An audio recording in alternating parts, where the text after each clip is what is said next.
Kele no na yalo ngako na jeo. Iyo na o na yalo ngako. Oga ngako fio awa me ketieme. Ogi tieme owe ni ti asoma gile o. Ibe tieni mwekere. Ibe tieka frire o.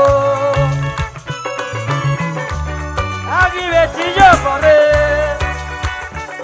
ye magie, no visunu. Mayana mwekbo, kana gario galo kwame. Magi seba, owe jeke jekpe. Owe yimio, popo na give kwina. Alo kwame, no visunu.